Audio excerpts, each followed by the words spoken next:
ओम शांति।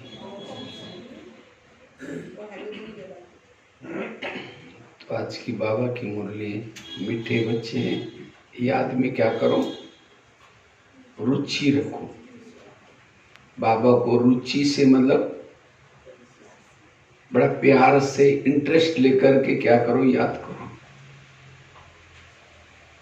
क्योंकि याद से ही सब कुछ जो हमने जन्म जन्मांतर से भूले की है उसको खत्म करने का आधार क्या है?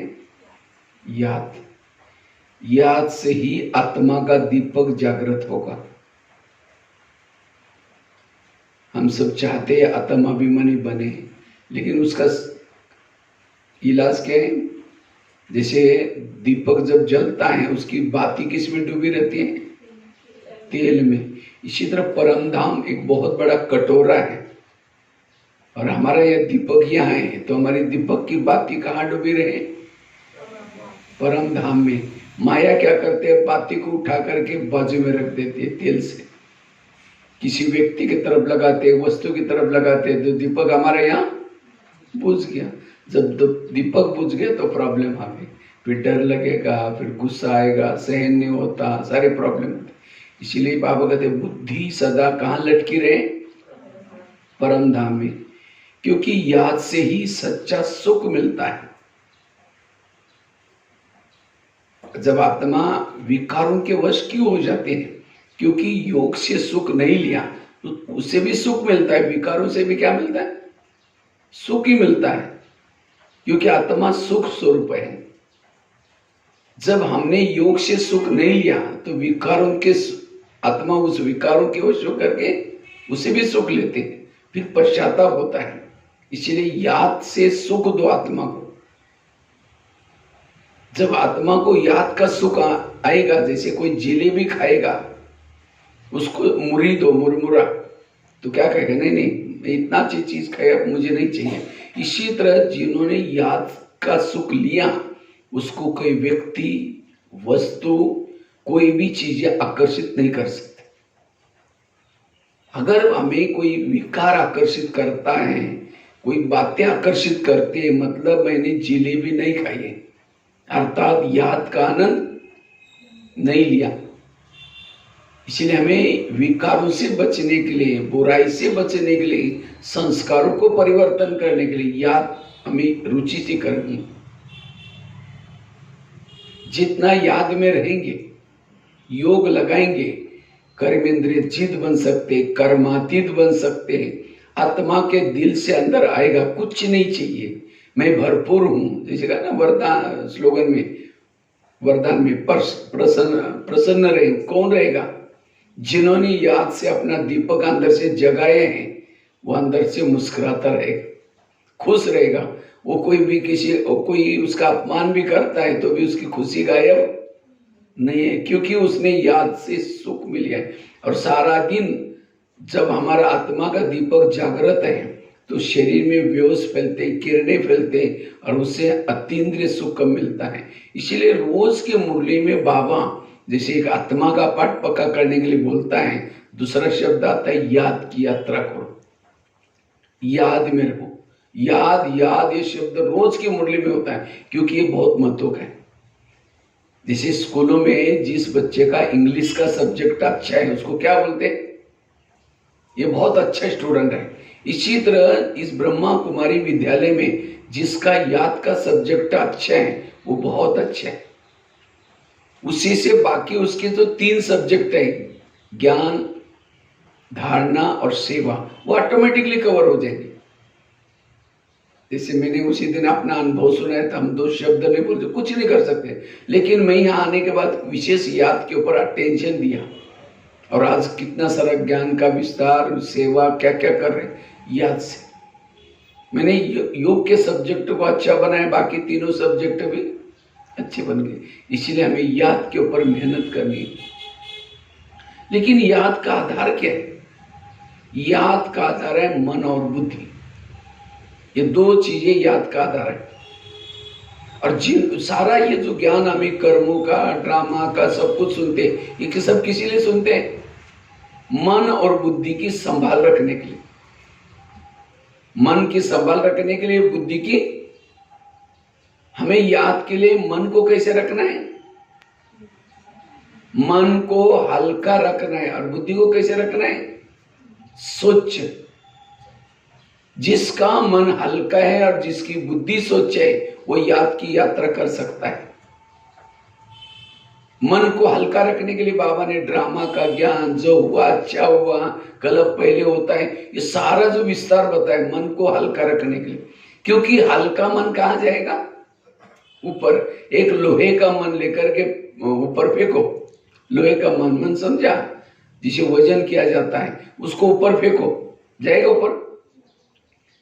भारी मन ऊपर थोड़ी जाएगा। इसी तरह जिसने सारा दिन मन को मन बनाया, ये क्यों हुआ, इसने मेरे साथ ऐसा क्यों किया, ये ऐसा क्यों करता है, क्यों क्या में जा करके निगेटिव सोच करके मन भारी होगा, और भारी मन ऊपर नहीं जाएगा। और जब मन में निगेटिविटी आती है उसका असर बुद्धि के ऊपर होता है। बुद्धि एक आईना है। बुद्धि रूपी आईना क्या होता है? अस्वच्छ बन जाता है, उसके ऊपर धूल आती है। जैसे धूल वाले आईने में अपना चेहरा देखो, नहीं दिखाई पड़ेगा। इसी तरह सारा दिन निगेटिव संकल्प चले और उसके बाद योग में बैठेंगे, ना बाबा दिखाई पड़ेगा ना परमधाम दिखाई पड़ेगा, फिर बुद्धि भटकेगी। जब ये दो ही चीजें ऊपर नहीं गई तो पावर कैसे आएगी, दीपक कैसे जलेगा? फिर कई कहते योग तो करते हैं लेकिन पता नहीं आत्मिक स्थिति रहती नहीं। क्यों नहीं रहती? क्योंकि आपने योग तो किया, शरीर बैठा था, लेकिन मन बुद्धि कहीं भटकी थी। क्योंकि मन भारी था इसलिए नीचे भटकता गया, और बुद्धि अस्वच्छ है इसलिए उसने सामने कोई विजन नहीं आया, दृश्य नहीं आया। जैसे पहले कैमरा, जो बड़े बड़े कैमरे यूज करते, कैसे करते हैं? जब कैमरे को काम करना शुरू करते हैं तब उसका लेंस खुल जाता है, काम करना बंद करते तो लेंस बंद हो जाता है। और जितना लेंस स्वच्छ उतना, उसको कहते हैं फ्रीक्वेंसी, जितनी उस कैमरे की फ्रीक्वेंसी ज्यादा है उतना दूर का चित्र स्पष्ट दिखता है। इसी तरह हमारा बुद्धि भी एक कैमरा है, और इस कैमरे की जितनी फ्रीक्वेंसी अच्छी है उतना इतना दूर रहने वाला परमधाम में बाबा स्पष्ट दिखता है। और जिसको बाबा दिखता है योग में, उसकी बुद्धि इधर उधर नहीं जाएगी। अब जिसको बाबा दिखाई नहीं पड़ता, बुद्धि भटकेगी। इसलिए सारा दिन बुद्धि इधर उधर बातों में देखने में नहीं लगाओ। तो जब योग में बैठते हैं, योग में बैठते समय पहले क्या करो? बुद्धि की सेटिंग करो। हम क्या करते हैं? योग में बैठेंगे, विचार देंगे, मैं आत्मा हूं, शांत स्वरूप, शक्ति स्वरूप, आनंद स्वरूप, विचार देना बंद करेंगे। तो जो आते समय देखा है, कुछ बुद्धि के ऊपर कहीं जाना है, किसी ने कुछ बोला है, उसका प्रभाव है, वो बातें याद आती। फिर कहते ये ऐसा कैसा हुआ? फिर कहेंगे मैं आत्मा हूं, शांत हूं, क्योंकि आपने बुद्धि रूपी कैमरे को सेट नहीं किया। जब आपको योग में बैठना है, पहले अपने बुद्धि रूपी कैमरे को सेट करो और बुद्धि से परमधाम बाबा को देखना शुरू करो। जब बुद्धि उसको देखेगी, मन अपने आप वहां आएगा, उसके बारे में सोचे। बुद्धि कैमरा है, मन टीवी है, टीवी में वही दृश्य आता है जो कैमरा देखता है। बुद्धि गाय है, मन उसका बछड़ा है। गाय जहां जाते है, बछड़ा क्या करता है? उसके पीछे जाता है। जहां हमारा ध्यान होगा वहां हमारा मन होगा। जिन्होंने इस बात को समझा उसके लिए योग इजी है। हम क्या करते हैं? बछड़ों को मार पिटाई करके दूर भगाते, मन को कहते जाओ तो परमधाम में जाओ, लेकिन मन क्या करता है? 2 मिनट में जाता है, वापिस फिर आता है गाय के पास, बुद्धि के पास। इसलिए पहले बुद्धि को भेजो ऊपर। जब बुद्धि जाएगी तो मन अपने आप आएगा। बुद्धि एक प्रकार का बॉस है, मन उसका नौकर है। इसलिए योग विधि से करो। योग की विधि के एक सिंपल सा आपको एक एग्जांपल देता हूं।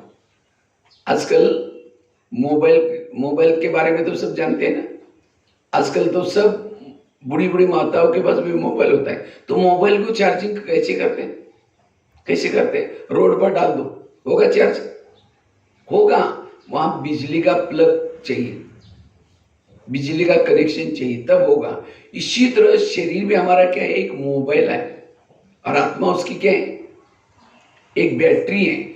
जैसे मोबाइल को दिन में एक बार चार्जिंग करने के लिए कहाँ लाते हैं, प्लग के पास लाते हैं। इसी तरह दिन में एक बार अपने शरीर पे मोबाइल को कहाँ लाना है, प्लग के पास। ये सेंटर क्या है, प्लग है। कई कहते घर में कर, घर में करने से थोड़ी आपकी आत्मिक स्थिति बनेगी। यहां दिन में एक बार आना पड़ेगा तब सारा दिन फिर स्थिति बनेगी। इसीलिए हमें दिन में, क्योंकि यहाँ एक्स्ट्रा पावर है बाबा की, यहाँ वायुमंडल बना हुआ है, इसलिए दिन में एक बार अपने मोबाइल को क्या करो, प्लग के पास लाओ। अच्छा, मोबाइल को प्लग के पास लाकर रखा, रात भर रखा, लेकिन उसके तारे प्लग में डाली नहीं, चार्ज होगा। केवल यहां क्लास में आना इतना भी पर्याप्त नहीं, यहां आने के बाद मन और बुद्धि की तार कहां लगा दो, ऊपर बाबा के पास लगा दो। अच्छा, एक तार डाली, दूसरी बार है, होगा चार्ज। इसी तरह हमने मन लगाया, बुद्धि नहीं लगाई तो भी चार्ज नहीं होंगे। मन और बुद्धि की दोनों भी तारे लगाओ। अच्छा, दोनों तारे लगाई लेकिन बाजू का बटन रात भर बंद था, होगा चार्ज। इसी तरह हमने मन बुद्धि लगाई लेकिन स्मृति का स्विच आप कुछ सोचे नहीं, डो के बैठे बस, तो भी चार्ज नहीं होंगे। इसीलिए यहां आने के बाद स्मृति गहरी करो, स्मृति का स्विच चालू करो। बाबा ने मेरे पर क्या उपकार किया, बाबा ने मुझे क्या से क्या बनाया। बाबा कई बार बोलते ना, बच्चे ये याद रखो सामने कौन बैठा है, कौन तुमको पढ़ा रहे हैं, ये स्विच चालू करना। कुछ बाबा के उपकार हैं हमारे ऊपर, है उपकार। अगर एक भी उपकार को याद करो, आंखों से आंसू आएंगे। 1 घंटा तो क्या, 4 घंटा भी बाबा की याद में बैठेंगे, लगन में मगन हो जाएंगे। कब, जब स्विच चालू करेंगे, उपकारों को याद करेंगे, प्राप्तियों को याद करेंगे। हम ऐसे ढो करके बैठ जाते हैं। कोई व्यक्ति गटर में गिरा हुआ है, कई दिनों से सड़ रहा है, गल रहा है, किसी ने उसको देख भी नहीं रहे, लोग आ जा रहे हैं। एक व्यक्ति गया, अरे देख गटर में गिरा हुआ है, वो अंदर गटर में उतरा। उसने ये नहीं सोचा मेरे कपड़े खराब हो जाएंगे, सीधा उतरा और उतर करके क्या करता है, वो व्यक्ति उतर करके उसने उसको गटर से निकाल करके उसको गले लगाया, गले लगा करके उसकी आंखों के आंसू पोंछे और सीधा उसको अपने हाथ से उठा करके, उसने ये नहीं सोचा मेरे कपड़े खराब हो जाएंगे, उठा करके क्या किया, एसी गाड़ी में लाकर रखा। ऐसे नहीं कि जाओ तुम अभी निकाल दे, तुम घर जाओ, ऐसे भी नहीं बोला। उसने उठा करके सीधा एसी गाड़ी में रखा, अपने घर में लाया और अपने हाथ से उसको नहला रहे, धुला रहे, मालिश पालिश कर रहे, मरहम पट्टी लगा रहे, दवाई दे रहे। क्या वो गटर में गिरा हुआ व्यक्ति कभी भूलेगा उसको? कहेगा मैं कभी नहीं भूलूंगा, इसने मेरे को जिए दान दिया, मैं तो गया ही था। इसी तरह आज हम भी 63 जन्मों से विकारों के गटर में गिरे थे, किसी ने उठाया? उठाने के तो छोड़ो, और ये लात मार करके गिराया। हमने शादी की, तुमको भी करनी पड़ेगी, और ये गिराया। बाबा परम धाम से आया, कहां आपका ये गांव, कहां आपकी गली, कहां ये ब्रह्मांड, कितनी पब्लिक रहते इस संसार में। लेकिन जब परम धाम से आया था, उसने सोचा था कि मैं शिव सागर में जब भारत में जाऊंगा, और वो भी खास आसाम में जाऊंगा, शिव सागर में जाऊंगा, इसको भी जरूर लेके आऊंगा। आपको निकालने के लिए वहां से उसने दृष्टि रखी और यहां ला करके क्या किया, 7 दिन तक नहलाया। इतने मैले हो गए थे। रोज अभी टीचर बनकर के पढ़ा रहा है, सदगुरु बनकर के सदा आपके साथ में। अगर बाबा साथ में ना होता, आप 1 महीना पवित्र रह के दिखाओ। आजकल साइंस में क्या बोला है, व्यक्ति जब 1 महीना भी 2 महीना भी पवित्र रहेगा पागल हो जाएगा, क्योंकि वो ऊर्जा उसके दिमाग में चली जाएगी और उसे पागल हो जाएगा। आज कितने सारे भाई बहने पवित्र हैं, पागल हो गए। मुझे लगता है जो विकारों में जाते हैं वही पागल हो रहे। छोटी छोटी बच्चों के ऊपर भी रेप केस कर रहे। इतना ही नहीं, शास्त्रों में क्या लिखा हुआ है, आग और कपास एक रूम में नहीं रह सकती, अर्थात पति पत्नी एक जगह पर नहीं रह सकते, पवित्र नहीं रह सकते। लेकिन आज कितने सारे भाई बहन रहे। इसका मतलब साथ में कौन है? बाबा हमारे साथ में, इसीलिए संभव हुआ है। अगर बाबा ना होता तो असंभव होता, कभी नहीं संभव होता। इसलिए भले दिखता नहीं है, ये गीत है ना हमारा, यही कहीं बाबा नजर नहीं आते। बाबा हर पल हमारे साथ में, सदगुरु बनकर के साथ में है, टीचर बनकर के रोज पढ़ा रहे हैं। जब योग में बैठे उन बातों को याद करो, लगन में मगन हो जाएंगे। इसलिए स्विच चालू करना, याद रखना, इस ब्रह्मा कुमारी में जो आएगा, ब्रह्मा कुमारी में जो आएगा, उसका नाम जब तक ये चांद सूरज रहेंगे उनका नाम अमर रहेगा। ताली तो बजाओ। आज ये हनुमान, गणेश, देविया, ये कौन है? कौन है जिन्होंने 5000 साल पहले जब धरती पर परमात्मा आया था उनको मदद की थी, और मदद की, इसलिए आज उनका नाम शास्त्रों में, ग्रंथों में उनकी मंदिर बनाए हुए हैं। इसलिए इस महाभारत में कृष्ण अर्जुन को कहता है, हे अर्जुन, ये युद्ध करते करते तुम भागो नहीं, युद्ध करते करते तुम हार जाओगे तो भी स्वर्ग में जरूर जाओगे। अगर जीत जाओगे तो ऊंचा पद मिलेगा। अर्थात इस महाभारत में जिन्होंने यहाँ आए विकारों के साथ युद्ध करें, अगर कोई संस्कार के वश हो गए, कोई बुराई नहीं खत्म होगी तो यहाँ आना छोड़ो नहीं, यहाँ आते रहो। स्वर्ग में तो जाएंगे, भले दास दासी कुछ भी पद तो मिलेगा, आएगी जरूर। अगर यहाँ जीत जाओगे तो ऊंचा। ये सारी जो गीता की बातें वर्तमान की याद कर। इसलिए योग में बैठते समय 1 घंटे की पढ़ाई है, कितनी बड़ी प्राप्ति है। आज कोई बच्चों को IIT में एडमिशन मिलता है तो मम्मी पापा क्या करते हैं? लड्डू पेड़ा बांटते गली वालों को। क्या हुआ, मेरे बेटे को एडमिशन मिला, कहाँ? IIT में। और आपको एडमिशन कहाँ मिला? कहाँ मिला है? प्रिंस प्रिंसेस के कॉलेज में। ये कौन सा कॉलेज है?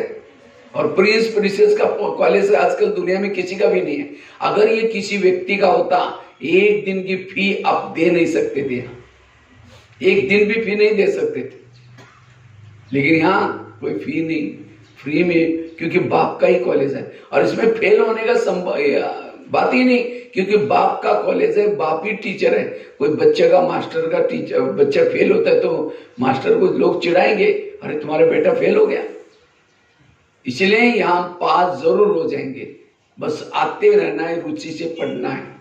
इसलिए ऐसी ऐसी बातें याद करो, बड़ा आनंद आएगा। इसीलिए स्विच चालू करना। अच्छा, स्विच चालू किया, मैं मोबाइल के बाद सुना रहा था, तारे दोनों डाली, लेकिन कभी तार प्लग में डाल रहे, फिर निकाल रहे, डाल रहे, निकाल रहे, तो क्या मोबाइल की बैटरी चार्ज होगी चार्ज। इसी तरह हम भी यहाँ करके क्या करते हैं, योग में बैठते हैं, मन बुद्धि बाबा में लगाते, कभी निकालते, लगाते निकालते। कैसे लगाते निकालते? समझो कोई माता योग लगाने के लिए आ रहे हैं और आते आते रास्ते में देखा कि बहुत अच्छा सब्जी वाला जा रहे, भात करेले की सब्जी है, चलो आज शाम को इसकी सब्जी बना देते हैं। पहले सोचेंगे जाकर के योग लगाएंगे, मुरली सुनेंगे, जाते समय लेके जाएंगे, यहाँ करके बैठे, लाल लाइट चल रहे, गीत बज रहे, शुरू करेंगे, मैं आत्मा हूँ, शांत स्वरूप हूँ, शक्ति स्वरूप हूँ। फिर सोचा रहे झोला तो लाए नहीं, थैला तो लाए नहीं, वो सब्जी कैसे लेके जाए। फिर कहेंगे, मतलब तार प्लग से निकल गई, फिर कहेंगे ठीक है मैं आत्मा हूँ, उसके पास तो प्लास्टिक का तोला थैला तो हो गई, मैं आत्मा हूँ, शांत स्वरूप हूँ, शक्ति स्वरूप हूँ। फिर सोचे कि गैस के ऊपर जो दूध रखा था मैंने उसको बंद किया या कम किया, बंद किया, चलो कोई देख लेगा, मैं आत्मा हूँ, शांत स्वरूप। फिर तार निकल गई, मना तार डाल रहे, निकाल रहे, डाल रहे, निकाल रहे, डाल रहे, निकाल रहे, तो बैटरी चार्ज होगी। इसलिए जब योग में बैठे हैं, सामने कौन बैठा है, इसलिए बार बार उन बाहर की बातों को याद नहीं करो। यह है योग की विधि। कई क्या समझते हैं, जब हम योग में बैठते तो मेरी आत्मा परमधाम में जाती नहीं। योग में कभी भी आत्मा शरीर से निकल के परमधाम में नहीं जाती, याद रखना।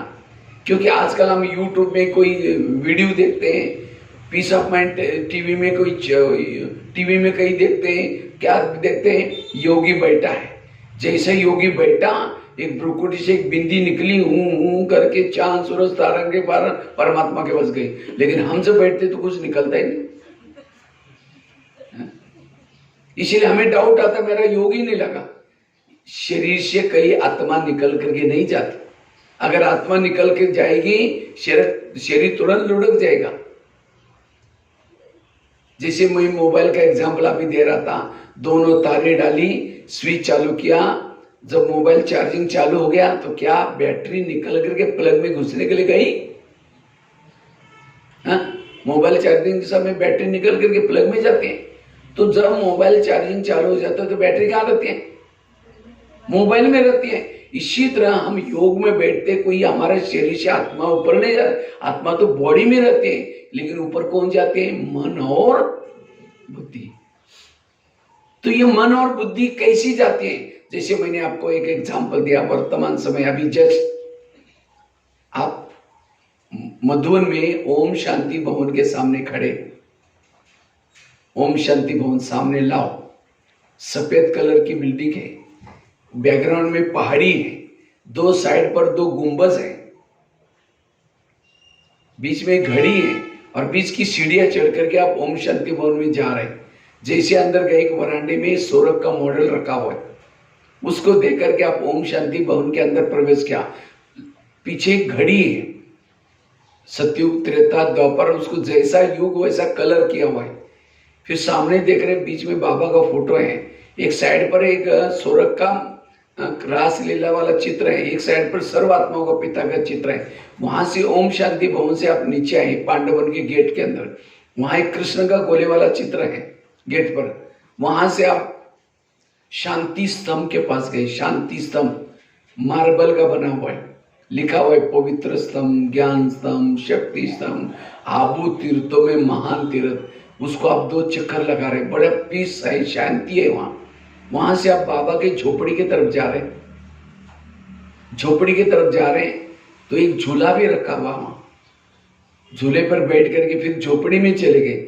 जैसे गए अंदर, वहां बाबा का एक खत लिखता हुआ फोटो है, गदीले भी रखा हुआ है, एक तकिया भी रखा हुआ है। वहां से आप बाबा के रूम में गए, जहाँ नीला सा ट्रांसलाइट है, जहाँ ब्रह्मा बाबा निवास करते थे, जहाँ एक खटिया भी रखी है, बाबा जहाँ सोते थे।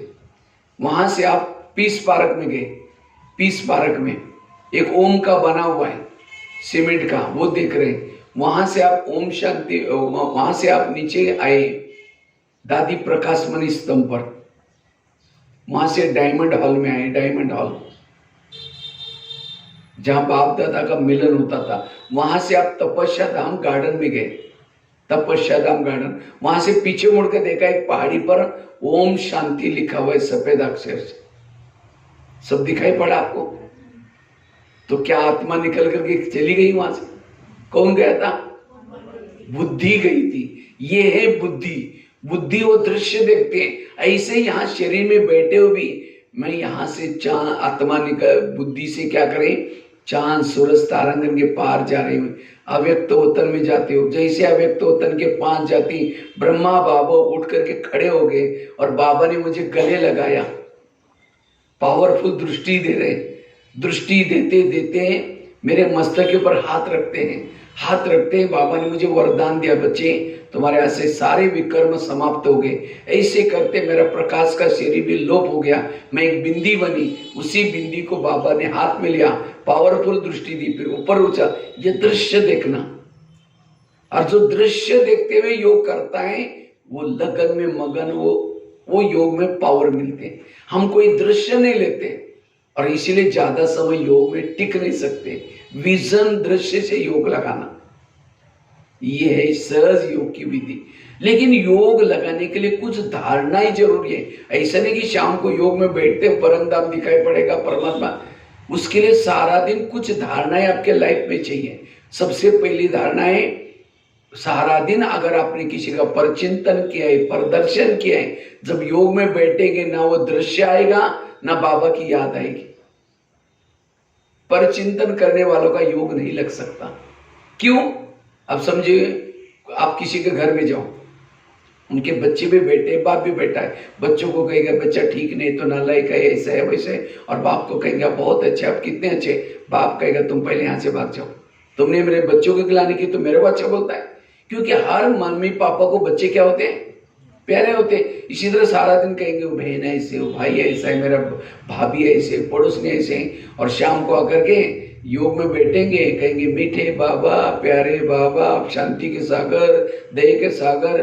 बाबा कहेगा तुम पहले यहाँ से भाग जाओ, मैं तो भूल गया था, मैं शांति का सागर, दया का सागर, तुमने तो मेरे बच्चों की गिलानी की। क्योंकि सारे संसार में जितने भी लोग हैं किसके बच्चे? बाबा के। और उन्हीं की गिलानी करेंगे और भगवान को कहेंगे तुम मीठे शांति का सागर दे, बाबा के याद नहीं आएगी। इसलिए सारा दिन मुझे किसी के दोष नहीं देखने। क्यों नहीं देखने? क्योंकि हर एक को स्क्रिप्ट मिला हुआ है। जैसे नाटक होता है, नाटक में सबको अलग अलग स्क्रिप्ट है। अब जैसा स्क्रिप्ट है सब पार्ट बजाते हैं। पति की स्क्रिप्ट अलग है, बच्चे की स्क्रिप्ट अलग है। पति ने गाली भी दी, क्या समझो, वहां इन्होंने कितना अच्छा डायलॉग बजाया, मजा आ गया, कोई संकल्प नहीं चले। इसलिए पर चिंतन से बचना। दूसरी धारणा है, सारा दिन मुझे श्रीमत प्रमाण चलना है। जो बाबा हमें कहते हैं देखना क्या है, सुनना क्या है, कैसे चलना है, इसके लिए जो नियम बने ब्राह्मणों के, उस प्रमाण चलना है। शाम को आएंगे अपने आप योग लगेगा। अगर सारा दिन श्रीमत का आपने उल्लंघन किया है तो बाबा प्यार नहीं करेगा। कोई भी माँ बच्चों को कब प्यार करते हैं? जब बच्चा माँ का कहना मानता है। सवेरे मम्मी जल्दी उठाते हैं, अच्छे कपड़े पहनाते हैं, कहते देखो बेटा कपड़े गंदे नहीं करना, पढ़ना, लड़ना नहीं, झगड़ना नहीं। बच्चा जाता है, लड़ता है, झगड़ता है, शाम को आता है, mummy mummy mummy mummy kitchen से देखे कि मैंने जो कहा करके आया नहीं करके तुम चिल्लाते में यही ठीक हो। अच्छा जाएगी 2 थप्पड़ लगा देगी, तुमको मैंने कितना अच्छा कहा, तुम गंदा हो गया। इसी तरह बाबा भी हमारी माँ है, सवेरे जल्दी उठाते हैं, फरिश्ता ड्रेस पहनाते हैं और कितनी डायरेक्शन देते हैं। बच्चे आज किसी के दोस्त नहीं देखना, बच्चे आत्मा समझना कितनी, और ये डायरेक्ट हम बाहर जाते हैं सारा भूल जाते हैं, अपने लौकिक कामों में व्यस्त हो जाते हैं। पर चिंतन करेंगे, शाम को जब आएंगे जैसे बच्चा मम्मी मम्मी करता है, हम भी बाबा बाबा करते हैं। मम्मी किचन से देखते हैं, वो भी परमधाम की खिड़की से देखता है, मैंने उसको कहा करके आए तो तुम चिल्लाते मैं यहाँ ठीक। प्यार दोनों तरफ से होता है। हम कहेंगे बाबा और बाबा भी कहेंगे बच्चे।